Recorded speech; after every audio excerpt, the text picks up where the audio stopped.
Washington football. Woo!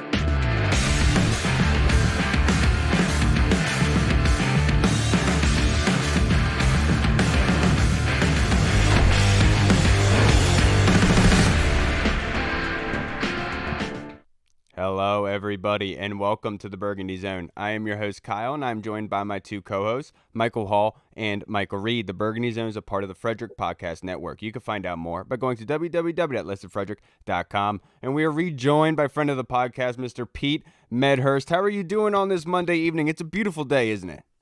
Gentlemen, good to be with you, and certainly things are warming up here in April. That's a good thing. Yeah, absolutely. Thank and God. It being April, it's the month of the draft. That's what we're all excited for. It's exciting times. Hope is alive and in the air, Pete. So my first question to you, who are some prospects at 16 that you're really interested in for the Commanders? That are legitimately going to be there at 16? Let's start there. I think, again, you have to find out whether they are satisfied with their interior line depth right now. I mean, certainly at 16, we're talking like Osiris Lawrence, who could certainly play on the interior. You're talking about Terrell Wright, who could play at right tackle, which seems to be where Wiley is, going to be at right now. So if they feel good about what they've done, addressing depth, moving Cosme inside, if they don't want to take my guy John Michael Schmitz, if they're confident that Roulier can play center in a healthy manner, then, to me, all bets are off at that point. We start talking about can a Devin Weatherspoon get down to 16 at corner? We know Porter is likely to be there. How do they feel about Logan Thomas at tight end? If they feel like he's going to be a June 1 cap casualty, then we're talking the Michael Mayer business. At 16, somebody like Emmanuel Forbes out of Mississippi State. So I think in terms of realistic guys that are going to be there at 16, that, they're talking about a direction that they may go. Those are probably the names, maybe even a Dalton Kincaid, the great tight end at Utah. To me, had some issues health-wise last year, but if he's healthy, he looks like he could be a terrific prospect in the range of 16 at a position that makes sense for them right now. Right. So that kind of brings me to, there's been a few years like Brian Arakpo's year comes to mind, Jonathan Allen, Dwayne Haskins, where there's a prospect in the draft and you're like, we need this guy, but he's not going to be there. And then all of a sudden they fall and they're sitting right there in your lap. Who would that prospect be for you this year? Wow. Witherspoon probably, because I think Witherspoon, Gonzalez, they're 1A, whatever. In that situation. I mean, I guess conceivably a Jalen Carter, whose agent said today they're only taking top 10 visits, trying to throw that gauntlet down. He's certainly a guy.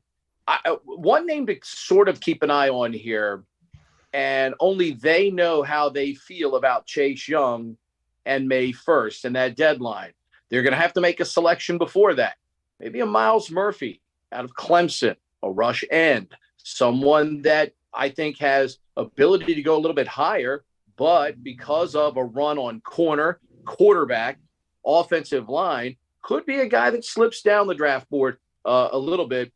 And I think is a guy that if they don't think they're going to pick up the fifth year on Chase Young, Miles Murphy, I think, is a guy that certainly comes into play at that point as well. Yeah. And you briefly brought it up about Chase Young's fifth-year option. I actually had this question mapped out for you. Do you think that they should pick up that fifth-year option for Chase Young? I think it's the most fascinating question of this offseason for this team. And with the owner changing hands and not being a local-centric owner where, star power, local star power means something, I think it's a legitimate question for the organization. I think they are legitimately, agonizing over this decision. Some think it's an easy no decision to not pick it up. You end up like Daniel Jones. You force the guy to really play hard, and then you could also offer him a lot. If he comes back healthy and he plays great, you could offer the guy a new contract at that point. The hard thing is having to, even for 1 year, guaranteeing him that type of revenue for a year that you don't know physically what that player is going to be able to give you. I think it's an incredibly difficult decision coming up. I think the player will be highly motivated to play this year. We just don't know what kind of production is going to happen. That's what makes it such an agonizing decision. I think in the end, and remember, the coach might not even be here for that year next year. Right. If I'm Ron from a business standpoint, I probably don't do it, and I let the new organization deal with it. If he turns the clock back and becomes the player we all thought he would be, then let the new organization deal with that. Yeah, I mean, that would make sense. Just like you said, kick the can down the road, let the next guys figure it out, basically. Jumping back into the draft for the last couple weeks, maybe almost a month now, for some reason, Twitter and the fan base has been there's been this push for Bijan Robinson at 16, the running back out of Texas. This really irks Hall a lot. Yeah, for some reason, even some sports books have us as the favorite to draft him at 16, which is so crazy funny. to me. It's so funny. But what's your thoughts on Bijan Robinson at 16, and would you like that pick? Which I think I know your answer. Yeah, obviously, you've been reading Steve Air Raid Concepts. He's the guy that's been leading this train for Bijan Robinson. Here's the thing: if you think you're moving on from Antonio Gibson, then Bijan Robinson makes some sense. If you feel that Antonio Gibson is the type of weapon that certainly is a guy that Eric Bieniemy has made great use of in the past, I think he's a bigger version of Jerick McKinnon, quite frankly, that they used in Kansas City. So the question ultimately is, if you think you're moving on from Antonio Gibson, and Bijan Robinson makes some sense. I think at this point, I'm not sure he gets to 16, believe it or not. I think there's enough hype out there, especially for teams that have a young quarterback that are looking to protect that quarterback in some ways. I could definitely see him, going earlier in the round right now, because I think he's the most galvanizing prospect here, because the position we've been told now over the last couple of years, you should ignore this position in the first round. I don't know about y'all, but I want as many good football players on my team as possible. Nobody saw them taking Jahan Dotson at 16 last year. Look at the offensive weapon he's become and made the offense that much deeper. Only if you're moving on from Gibson, though, do I think you're in the Bijan Robinson business. I totally get that. Now, my next question for you, you talked about Antonio Gibson already. He's kind of been disrespected. Other media outlets have reported that possibly Washington could trade him for Eckler to LA, and then they've talked about drafting Bijan Robinson and letting Antonio Gibson walk. Do you think that Antonio Gibson, what do you expect from him this season if he does stay with the Commanders? Because I feel like Antonio Gibson offers what Eckler does, not in the same talent breadth, but he could do some of the similar things. And with Eric Bieniemy calling the plays, I think he could do a lot better. What do you think? I think that's the latter part there is the key. I think with Bieniemy, I think you utilize this guy as a great weapon. This is a guy in the open field. He's got terrific speed. And look, I was mad that Ron moved him from wide receiver to running back. I understand the lure of him at running back, but you could still do some of the same things with him via the wide receiver spot. I still think the wide receiver spot is his great talent. I watched it at Memphis. I watched almost every single game he played at Memphis, and there's no doubt as a wide receiver, he was a filthy game-breaking player, but you could use him. You could use him in that Curtis Samuel type mold, the way Washington did. Making him a full-time running back, to me was it risky? Sure. Was it worth the opportunity? I guess, because at that position, they really weren't deep or strong at that point. I think maybe they outfoxed themselves, though, with a player who could have been a terrific game breaker at wide receiver and, subjected him to a lot more abuse as a running back than he was used to. And maybe that's why the ball popped out a little bit more than it should have in that first year with him. Yeah. I don't know if you've heard about this, Pete, but the Commanders are up for sale. And there's a legitimate shot that Dan Snyder might be moving on. He's apparently going to go be an Englishman. Shout out to you. Good for you. Yeah, go over there, make that England money. Have you heard anything on the latest? I'm sure you hear this all the time, and it's probably so annoying, and I'm sorry for asking this, but have you heard anything? Is there going to be a sale soon? Who's buying it? Is it Bezos? The latest reports certainly have whittled down the playing field. You got the Harris group, you got the Canadian group, and it's apparently what we've been told week after week after week was Bezos, was not wanted in terms of the bidding by the Washington ownership group. But now there's, one today where they say that, Dan's almost begging Bezos now to get in. The amazing amount of reporting on this there have been a couple of frequent reporters on this. You try to lean in that direction that they may have the most information since they're reporting the most on it. I've kind of taken the John Keim tact. Hey, we know there's going to be a sale. We know it's now likely going to be, one of those two groups. Maybe Bezos comes in at the 11th hour, makes a bid. We know there's going to be a sale.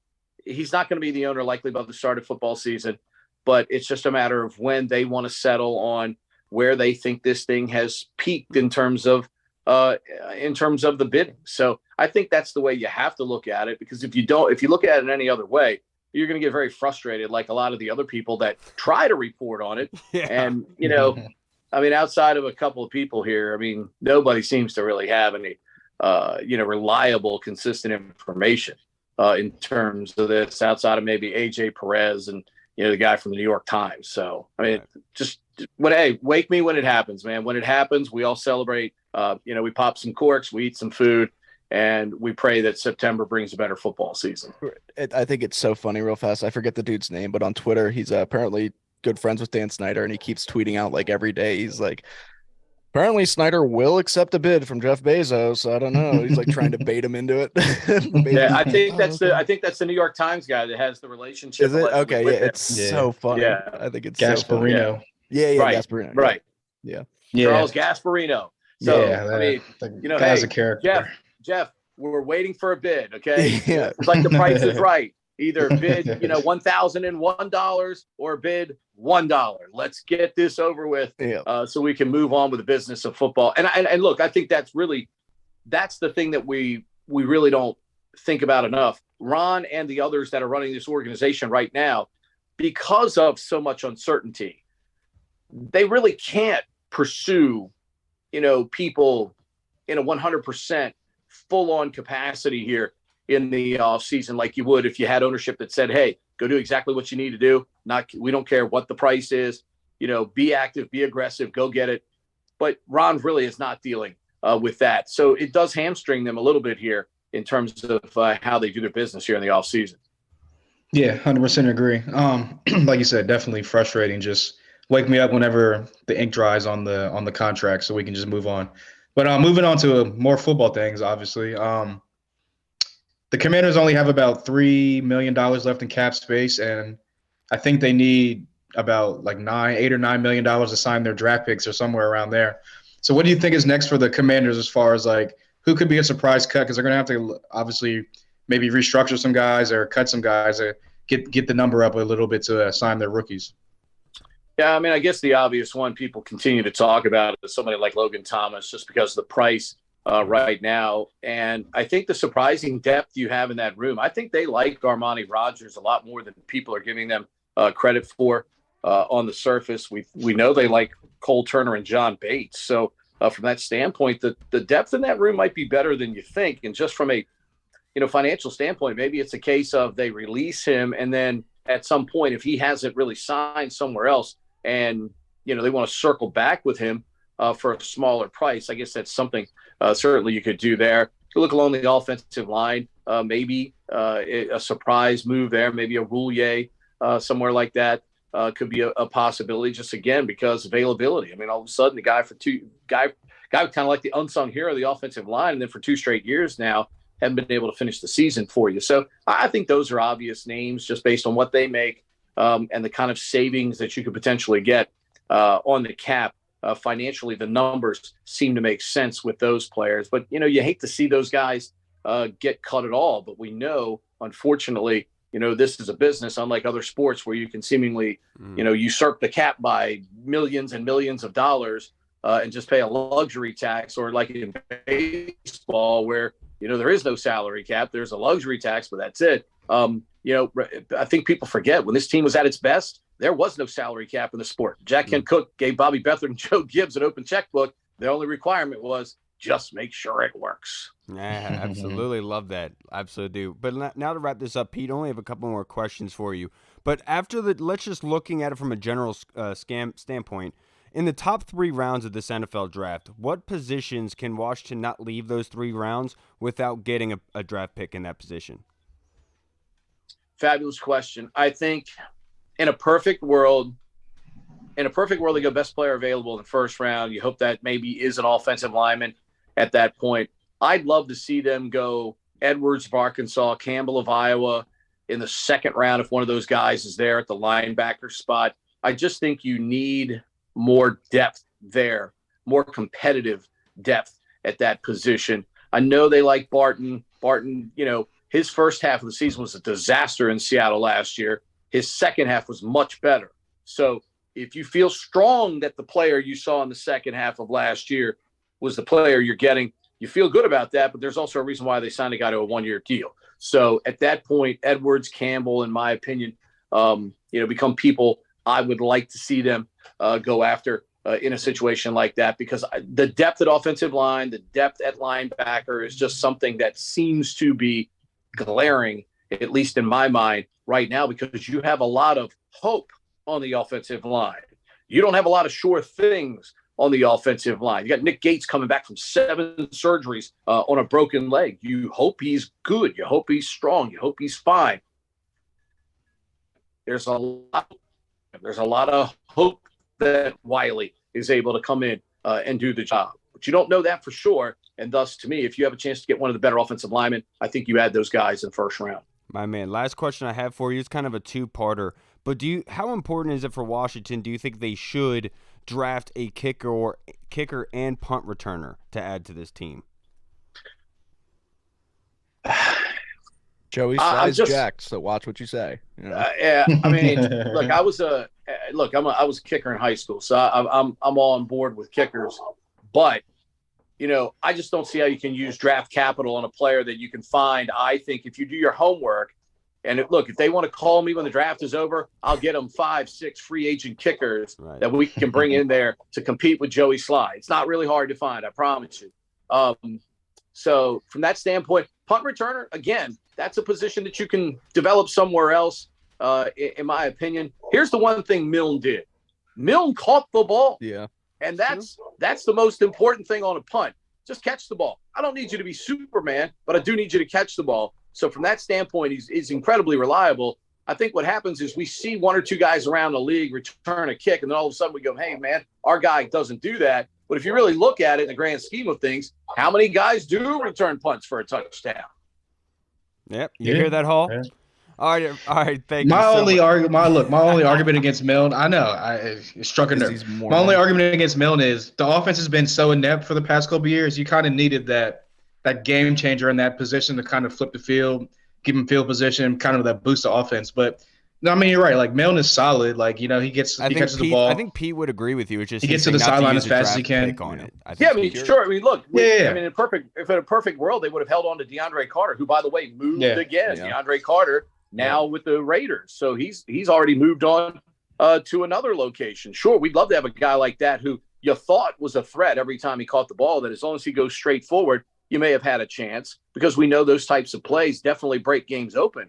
But there's just not a ton of that around the league. And the more and more that we continue to de-emphasize the return game around the National Football League, having a player like that or investing significant resources in a player like that becomes a few lesser in my mind with this football team right now, and with many others. I totally agree with you, Pete. I can't thank you enough for joining us on this beautiful Monday evening. Really do appreciate all the time that you have. Just before we get out of here, would you like to plug your social media handles, just in case anybody watching hasn't followed you yet and would like to?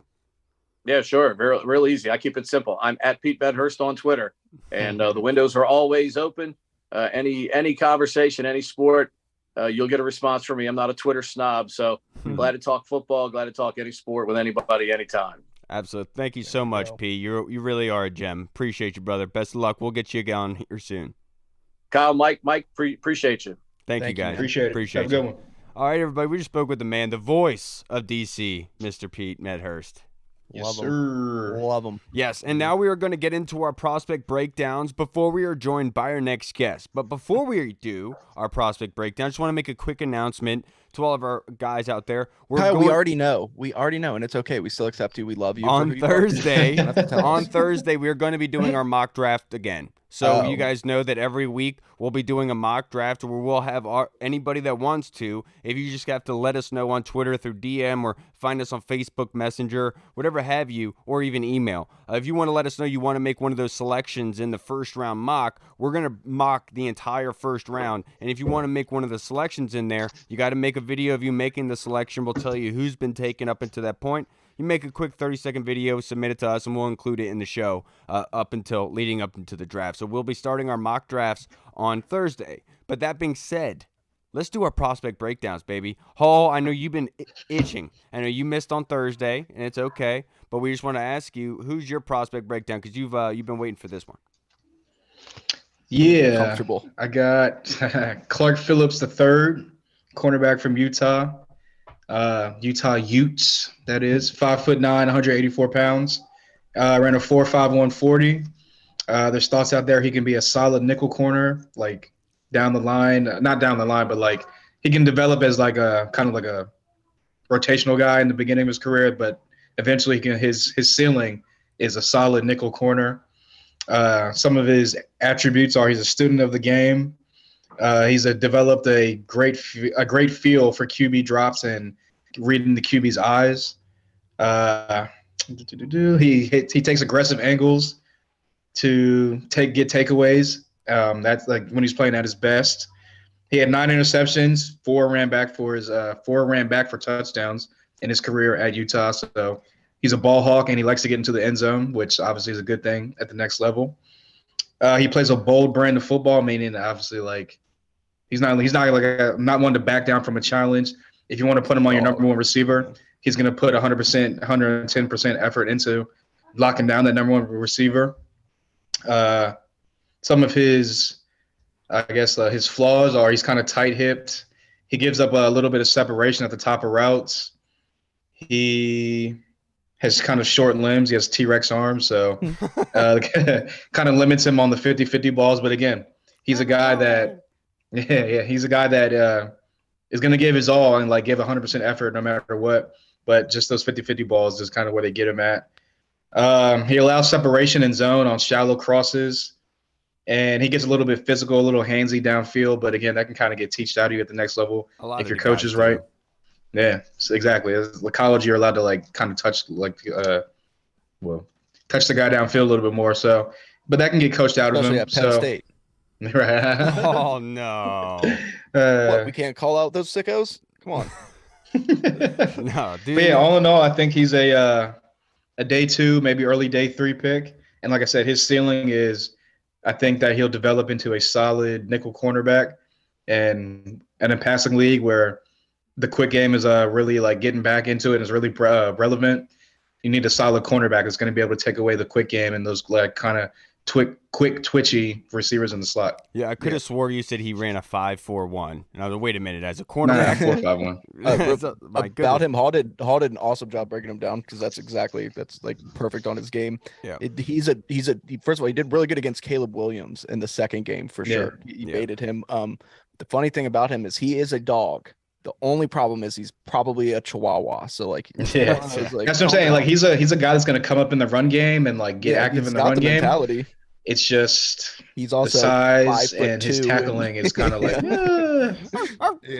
the arms of a 7th grader. Yeah, I'll tell you right definitely now. Has a lot of bark though. Reed is really jealous of this guy because this is what Reed does on the weekends. My breakdown is going to be on Hendon. Is this guy's last name Jerk Off? Hendon Hooker, the quarterback from Tennessee, 6'4", 218 pounds. He's a senior. He has 4 years of experience. Obviously, his first 2 years were at Virginia Tech. Obviously, I'm a big Hokies fan. But in 2022, he averaged 69.6% in his completion percentage, 3,100 passing yards, 27 touchdowns, and 2 interceptions, 104 attempts on the ground with 430 yards, and 5 touchdowns on the ground. So in total, 32 and 2. Then in 2021, completion percentage, 2,900 passing yards, 31 touchdowns, and 3 interceptions with 167 attempts, 620 yards, and 5 touchdowns. One thing with him is you talk about the ACL tear, but I don't think it's due to him running, because obviously he ran more in 2021 with 167 than he did in 22. And I think that in 2022, especially when you watch that game against like Alabama, you really see the grooming and why the experience is so necessary for a quarterback. The one issue with Hendon is that it does seem like he needs to quicken his release. Does take a little bit too long. And when he does throw, he typically does throw high, and especially over the middle. Look, he had almost 70% completion percentage. I get it. But the fact is, when he does miss, it's high. And in the pros, they're not going to let that ball slip through their fingers like they did in college. They're going to catch those. But for the most part, he stands in the pocket like you want him to. He runs when the lane is open for him. He's an athlete and able to get upfield. I think, honestly, the best case scenario for Hendon Hooker is if the Baltimore Ravens were to draft him as an insurance policy to make sure that he's the backup to Lamar, like replacing Tyler Huntley, because he's not going to be playing most likely this year. Learn from Lamar and be able to learn from Lamar in the sense of when to slide and when not to. I think that's one of the Hendon Hooker's biggest issues. But for the most part, he's got a really good arm. He is accurate, but when he does miss, he misses high and over the middle. That can be deadly in the NFL. Yeah, and another thing about Hooker is a lot of people don't know this. He has sex for money.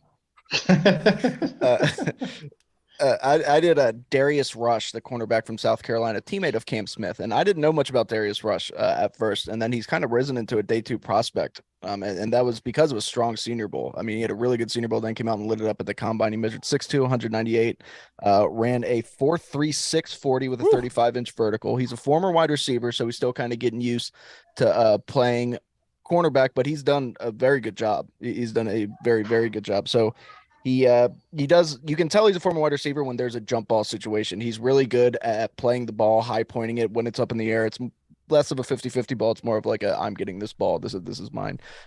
He's athletic, as I said, but he is still learning the position, and he's still very raw, and he does have some tight hips, as you kind of expect from bigger corners. It seems like bigger cornerbacks a lot of times do have tighter hips, which is awesome. They're not a whole bunch of Shakiras out there just flapping in the wind. You know what I'm saying?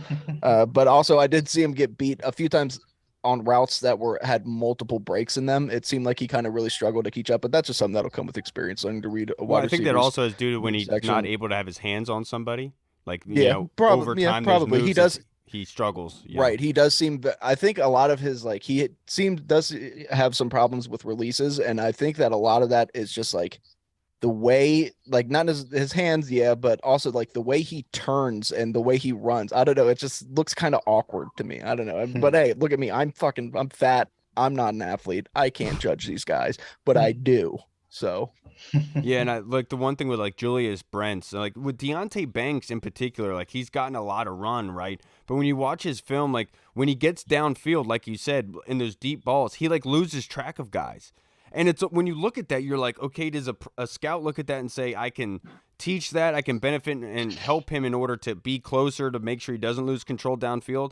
Because to me, that like if I'm a OC, as soon as I see Deonte Banks one-on-one, I'm like, I'm going. Why are you giving up 50-yard bombs, dude? Right. All you got to do is stay with them. You're athletic. Calm down. Yeah. Some cornerbacks, like, I'm not gonna say like they call it like panicking, but some guys that they panic when the ball's in the air, and they say like they teach like look at the receiver's eyes when his eyes get big, right.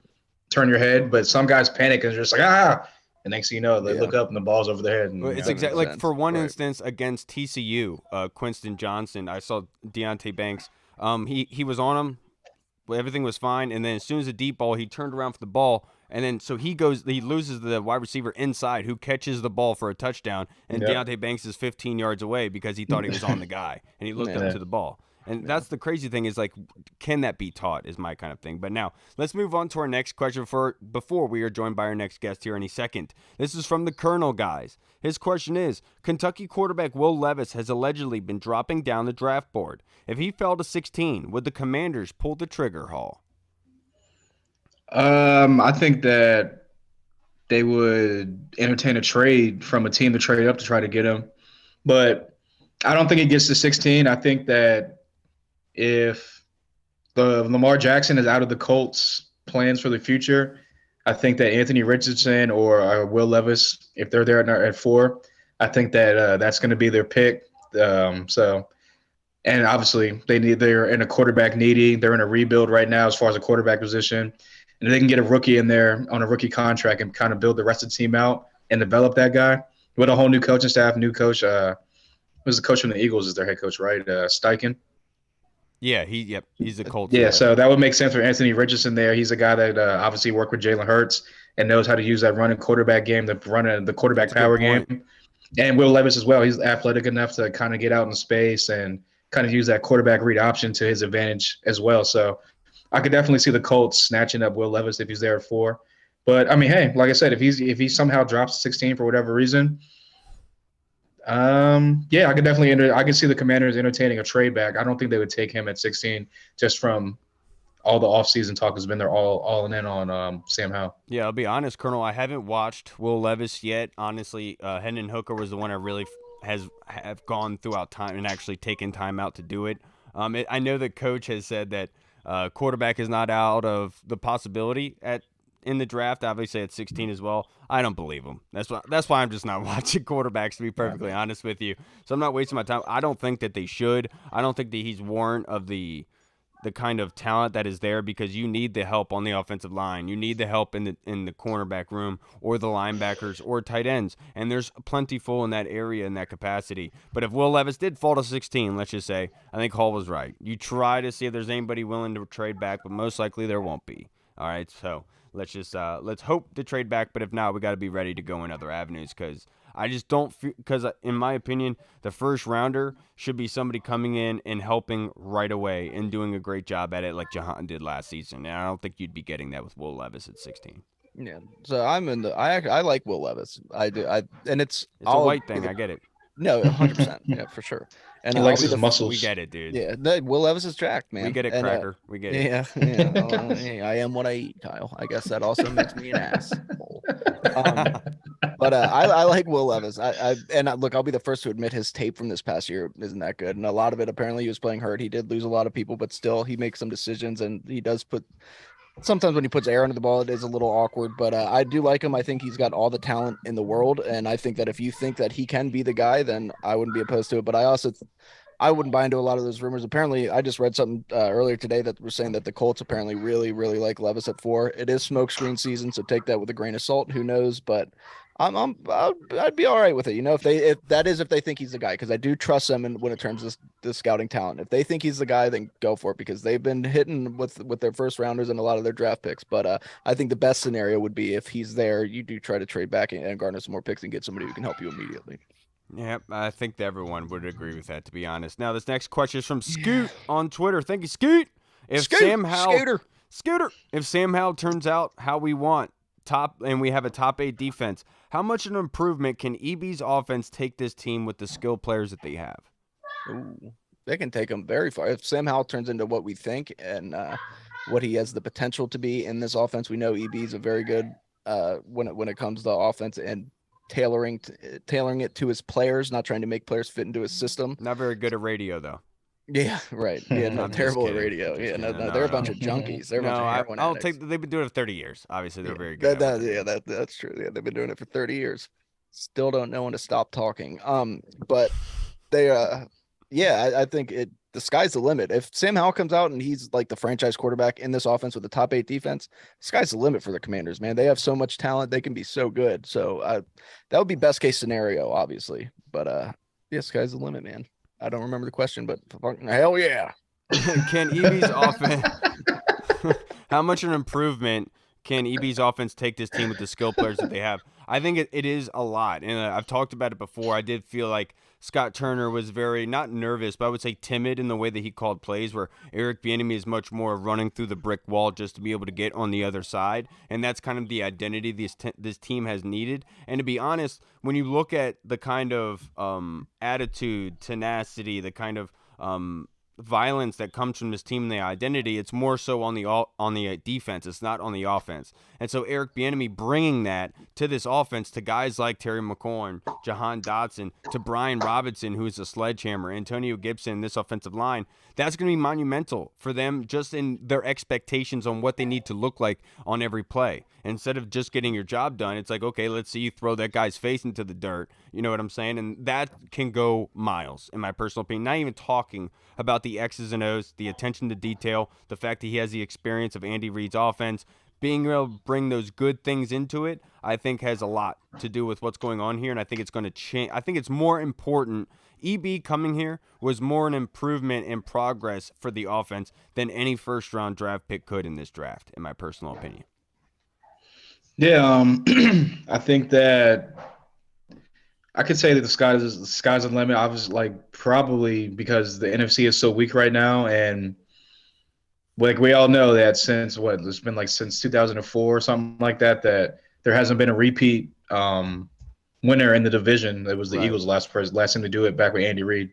So yeah, sky's the limit. We've seen every year. It seems like there's always a couple teams that go from worst to first in the division or something like that. And if we're being honest, like the past couple years, the thing that's been really, really holding us back, it seems like, is the quarterback play. It seems like the talent has been here on both sides of the ball, and we're just waiting for that quarterback to come in and take the talent to that next level. And if Sam Howell can just give us league average play at best, I feel like this could be a 9+, 10+ team win, 9+, 10+ win team. And yeah, especially if it's a top 8 defense, or the defense, it's going to be about, do they come out fast? Like obviously the last couple of years, they come out slow, put themselves in a hole. I think if they come out fast and get a couple wins under their belt in the first quarter of the season, first half of the season, build that confidence, and then Sam Howell keeps building that confidence in himself, then I think sky could be the limit. And like I said, with the NFC being weak right now, if you want to call it that, I think that outside of like the top tier, top heavy teams like San Francisco, Philly, if you want to throw Dallas in there just because Dallas is always somehow, some way in the mix every year, you can. But I think that, sky's the limit if Sam Howell is average at best. Yeah, you're absolutely right about that. Now we are joined by our next guest, Mr. Lake Lewis, Sports Journey. How are you doing on this fantastic Monday evening, sir? What's going on, fellas? How you doing? Doing great. It's a beautiful day, Lake. It's a beautiful day. And speaking of, I got to get your opinion because there has been some talk, and I want to get your opinion on this. Jacoby Brissett was brought in as the backup quarterback / vet competing for the starting job. Do you feel like Jacoby Brissett is a big threat to Sam Howell starting? I mean, we hope not. Because if he is, then that's another problem yet again. I mean, I like Jacoby Brissett. I like him quite a bit, actually. I think he's a true pro. But in fairness, this team has had professional quarterbacks over the past few years. Problem is they haven't had franchise caliber quarterbacks. And, you're hoping that Sam Howell can be that. My whole gripe to the whole Sam Howell situation here, not to stray from your question, Kyle, but please. My whole gripe with this whole thing is that we were told in the media last year, week 11, 12, 13, 14, 15, 16, that he's not ready. He plays the final game, and he looked pretty good. He showed a lot of things against Dallas's first-team defense, and now all of a sudden it's all the great things about Sam Howell. And I just have a problem with that, because if you're saying all these things now and you're talking about his preparation to play, and he was doing that from day one. That's one thing I can say about Sam Howell. He kept his head down and he worked, he grinded, and he should have been on the field a lot earlier. If you're going to, I would have prefer him play over Carson Wentz in that week 16 game. I mean, if that's what you're calling it. So I just have a problem with that whole thing. But to get back to your original question, yes, I do think that Brissett is capable of winning the job, but you just hope he doesn't. And that's not to knock him, but you're hoping that you don't have a stopgap quarterback playing the position, but somebody that can grow and be there for a long time. And hopefully that is Sam Howell. Yeah, definitely. I definitely, like you said, hopefully he pans out. They said they had a second or third round grade on him. So hopefully he plays up to that second or third round grade that they had on him coming in, even though they waited till the 5th round to draft him. Yeah. But Come on. so kind of sticking with Sam Howell, and we were just asked this question by we were doing our fan questions before you hopped on. So I'm going to ask you kind of the same question. If this defense can play to the level they've been known to play up to, and how they played last year, like a top 5, top 8 type of defense, and Sam Howell does come out and kind of turn into that franchise guy and shows you a little bit more than what he did in that Dallas game and what he's, I guess, shown throughout the season in practice, running the scout team and whatnot. What do you think the potential for this team is in a weaker NFC right now as the roster is currently constructed? Well, I think what we're getting ready to witness now, guys, is how it was when I'm a lot older than you two, so I don't want to date myself, but I remember when the path to the NFC championship game, and more importantly, the Super Bowl, for a while, it came through the NFC East. And obviously, you had like the 49ers who were always there with them. And, then the Bears came up. But for the most part, it was Washington, Dallas, the Giants. The Eagles were a playoff team. They had just never gotten to the Super Bowl at that point. It was go through the NFC East, and they beat up on each other. And whoever was the last team standing was so battle tested when they got in the playoffs. They just ran roughshod over whoever their opponents were. And I kind of feel like we're getting ready to go back to those days, yes, with the 49ers still there in the mix. So I think Washington has just as good a chance, if I can say that. I don't know if that pairs up right, but just a really good chance. How about that? to compete to be the second best team in the NFC East. I still think Philadelphia is the clear favorite to repeat, as far as winning the NFC East. But I think Washington definitely is a caliber, wild card caliber team. They're a playoff caliber team. And the thing that we also have to remember is when we think about Sam Howell quarterback, I think a lot of us, unfortunately, have been, just led astray that we're thinking he's going to be, out on the field with a terrible offensive coordinator. No. Now that you have Eric Bieniemy, the sky's the limit. So I think that's another reason why I feel good about whoever the heck the quarterback's going to be. They've got an adequate offensive coordinator to play to that person's strengths. Yeah, absolutely. And Lake, this episode is called Howell High. So my question to you, there's been theorized that Washington could draft a quarterback. So I'll ask you the question, how high should they? I think if they draft a quarterback, that would be a disaster. There are a lot of really talented guys out there, but there are really talented guys every year. And then if you're going to sit here and say that Sam Howell in your draft room was a second or third round grade, then you don't need to draft a quarterback because you have your young quarterback that you're grooming to be the future quarterback. So they have so many holes on this team, that they can fill up through the draft. And when I say so many, I don't mean like in years past where they were just, not good. Right. This is a fully talented football team at a lot of positions, but they need some more, stuff up front. They need some more offensive linemen.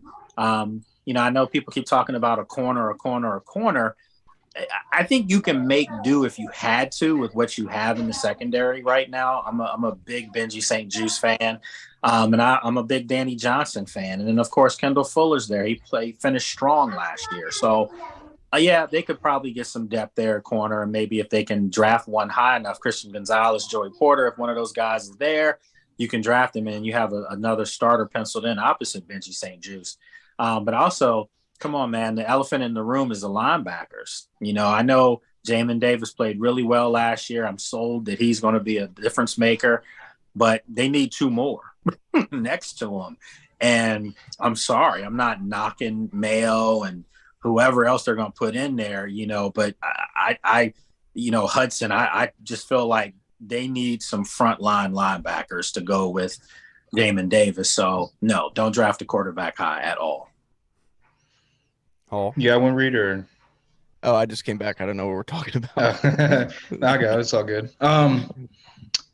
So we asked this question to our first guest earlier, and they've been talking about Chase Young a lot lately, and it got brought up at the owners' meetings about his 5th-year option. And Martin Mayhew said that they were discussing it, and they still have until I think next month to discuss it and pick it up or not. The question is, do you think that they should pick up Chase's fifth-year option, or should they go down the path of Jonathan Allen, Deron Payne, and kind of let him play it out and kind of let him, I guess, if you want to say, work for his contract or his next contract? Well, personally, I think they're in a great situation because your franchise tag is still out there, frankly, and for me, I think you pick up the 5th-year option on Chase, but remember this will be year 3 for him. So this isn't. I'm sorry, this will be year 4 for him. I apologize. So, if he comes back this year and plays super strong, then perhaps you can just sign him to a contract, a long-term deal. And I think all the while we've seen that Ron Rivera has, if anything, he stayed true to his word that they want to keep that defensive front intact. So it was John Allen before, this year Deron Payne, and now you have Montez Sweat and Chase Young. So I think they're in good position, but I think right now, first up for them, they need to re-sign. Need to re-sign Cam Curl, get him squared away, and then next year you could pick up an option on Chase Young, and you could also franchise Montez Sweat to keep the group intact. So I don't think it's anything dire straits right now. They need to see Chase prove that he is fully healthy. I think he was playing okay last year when he came back for those final 3 games. I did see glimpses of Chase Young, but now we need to see him get after it, get some technique to his game, and get that edge that he had coming out of Ohio State. His rookie year, it was just raw ability and sheer attitude. That he thought he was the best guy on the field. We kind of saw in the second year before the injury, he kind of lost a little bit of his confidence. People had kind of figured him out. They were chipping him, and he just wasn't used to that. So now, last year he had a chance to pretty much sit the whole year and watch. And so when he came back, he actually was making a difference on the field. So I'm excited to see where he is right now.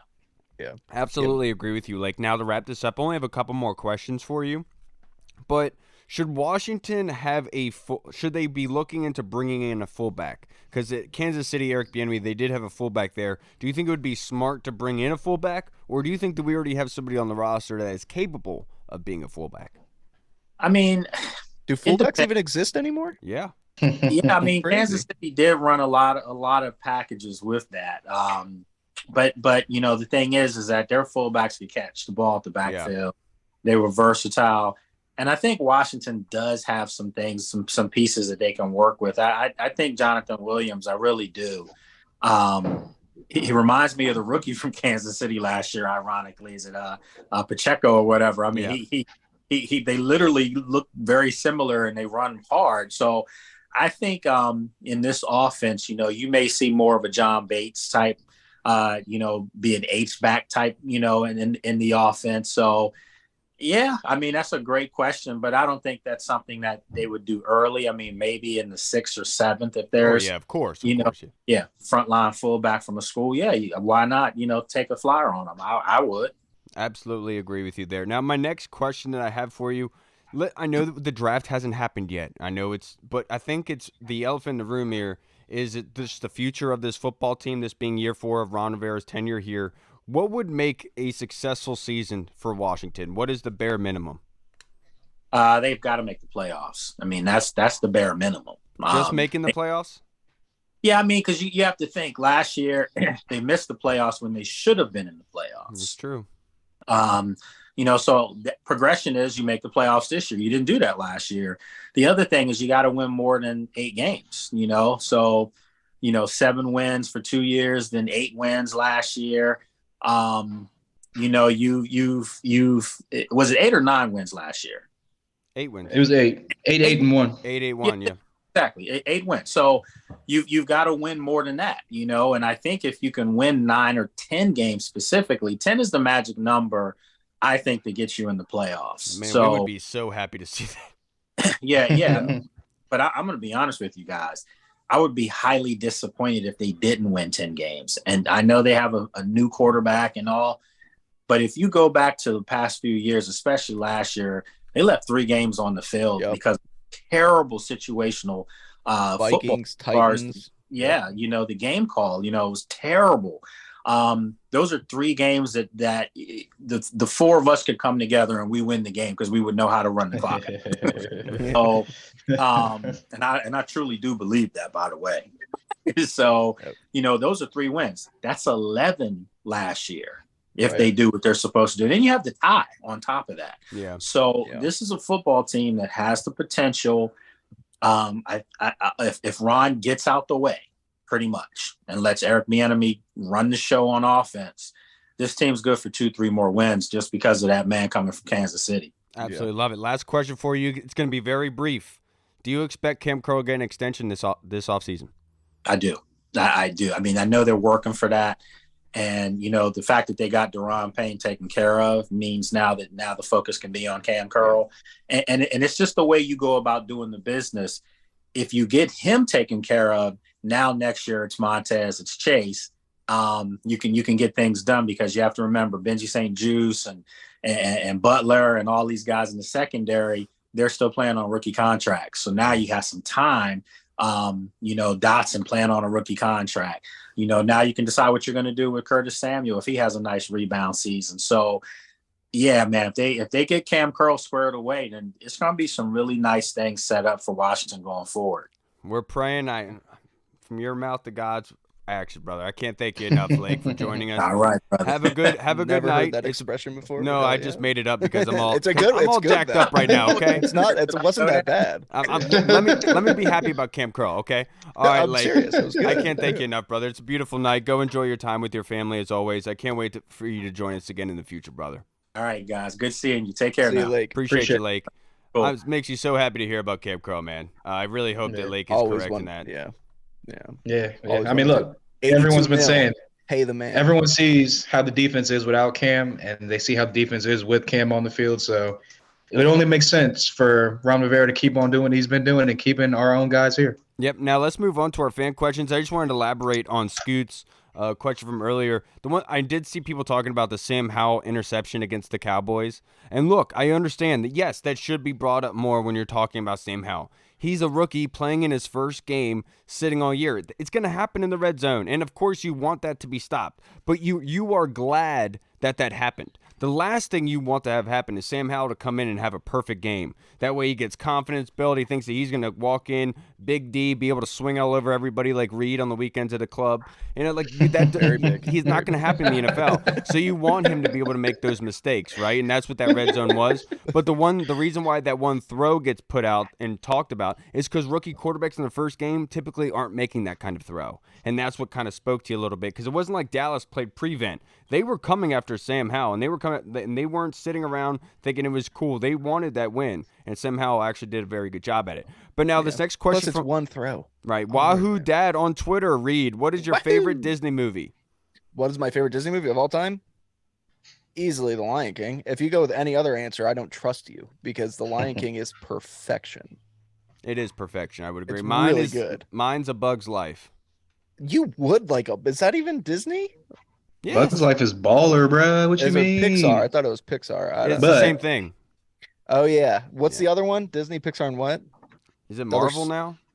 What? No, Marvel doesn't. Come on, Kyle. Marvel's Disney, bro. Disney Pixar. I think it's know just that, Disney but Pixar. I'm saying like the other one that makes the animated stuff. They make like Cars. Oh, my fault. No, It's Cars does Pixar. Illumination.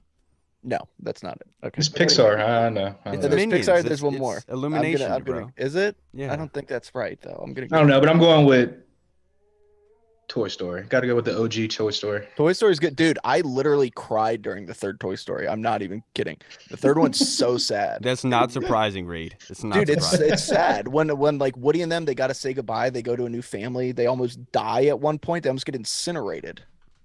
They do. It's yeah, true. it's crazy. It's scary. Yeah, not scary, but it's sad. I gotta listen to you more break down these weird movies, because they're supposed to be fun and enjoyable, and it doesn't sound like when you give breakdowns on them. But now this next question from the Discord from Scott Hartley in the Sounds UK. like a Bitsy thing right there. Oi! Yeah. Thank you, Scott. Is there a first-round talent you can almost guarantee to fall into the late second or even third round?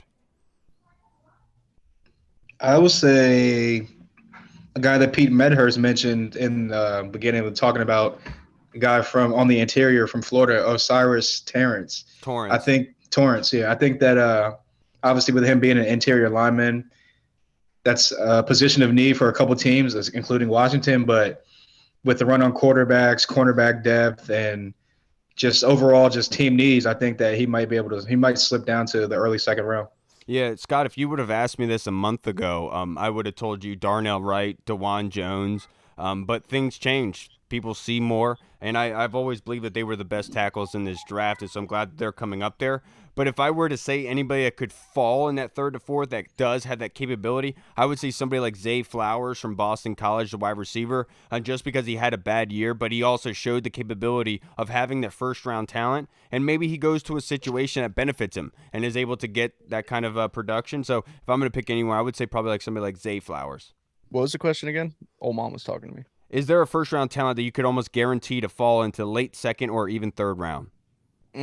First round talent. So it is kind of hard because the talent, like from probably pick 10 through 50, they're all ranked so close together, like in terms of like the player. So I don't know. There will be some guys there though. I can't think of any off the top of my head because you guys took two, but I'm also a deeply closeted straight man. So Yeah. All right, Reed, answer this next question from Tim Towner. Ron Rivera has reshaped the team so it is mostly his picks or signees. And if you look at the depth chart, you can see 53 plus players there that you should be able to make the final roster. Now, add in 8 draft picks. You know they want these guys to stick, and unless they are off on the selection process, they will most likely make the final 53. So in that case, who do you see as the most likely to get dropped?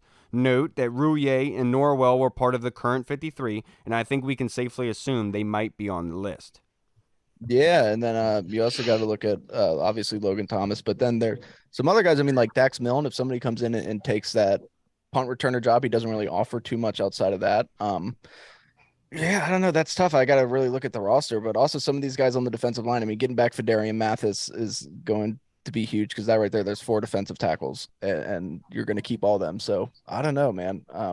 Who else do you guys got? I would say David Mayo, because Khaleke Hudson last season kind of took that step as a linebacker. Let's say they do add some linebackers in this draft somehow. You feel good about the linebacker depth, and you already have the run fits that you need, and so I could see maybe somebody like David Mayo possibly getting cut. I knew a guy in high school named David Mayo, except for he was in a wheelchair. But I don't even think he was. I just don't think his parents ever taught him how to walk. I'm gonna say, even though Did you ever talk to him? I didn't know what David Mayo was. I'll say Why, dude? Yeah, I don't know. I'll say Jonathan Williams maybe, just because like you said, running backs the position's been devalued so much. I could see them like maybe cutting him and just bringing him back to the practice squad or something like that, or cutting him and being like, hey, stay on standby. If other teams call you, don't answer. You're our guy. Just hold off for now. We're going to bring you back. But, yeah, Jonathan Williams, you said David Mayo. Yep, that's cool. Now this next question from Tim Towner Hall.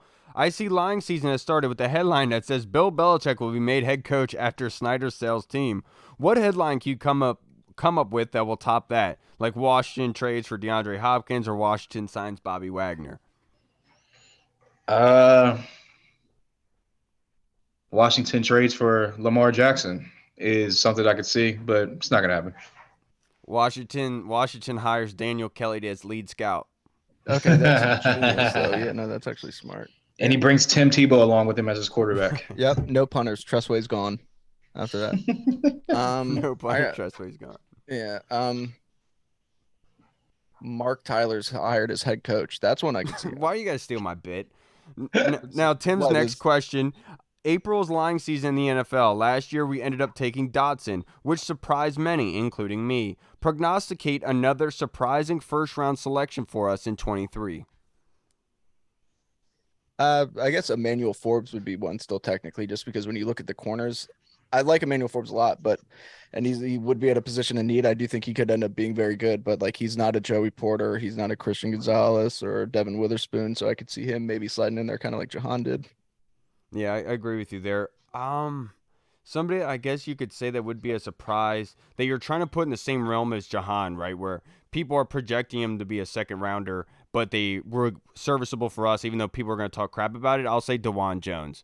Being at 6'8", right now, being more is mocked in the second round. I know I've said it. I think he's one of the best tackles in this draft, right behind Darnell Wright and Anton Harrison. Wow, I voice cracked there. But, Harrison. It's about But I time. think DeJuan Jones could be that surprise first round selection, because I would pick Darnell Wright, but at this point, it's not a surprise anymore.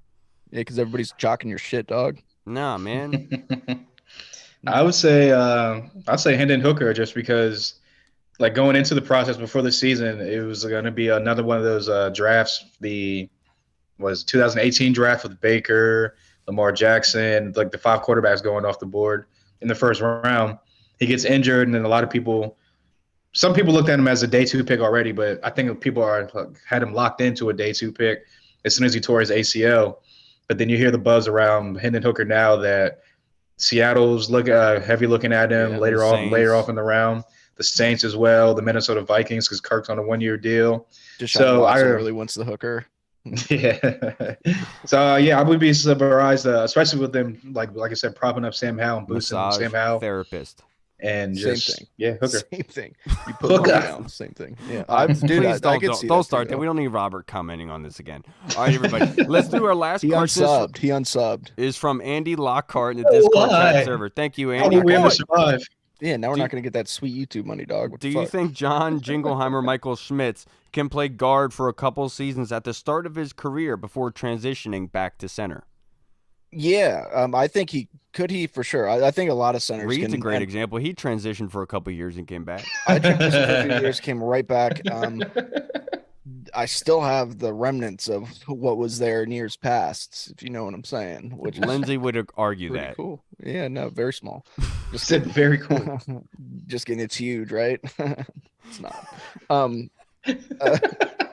But yeah, I think all centers pretty much can play guard. They should be able to, just because there's so much less thinking. You just got to go out there, And, so could he? Yes. Will he? I don't know. I do think that he offers so much as a pure center that you don't want to move him out of that role. But of course, if he's there, he's the best player on day 2 or something, and he's going to fill a need at left guard, go for it. I'm all about it. I don't think that they would be smart in going about and doing so, because a lot of the guards, you'll have them pull, you'll have them go outside.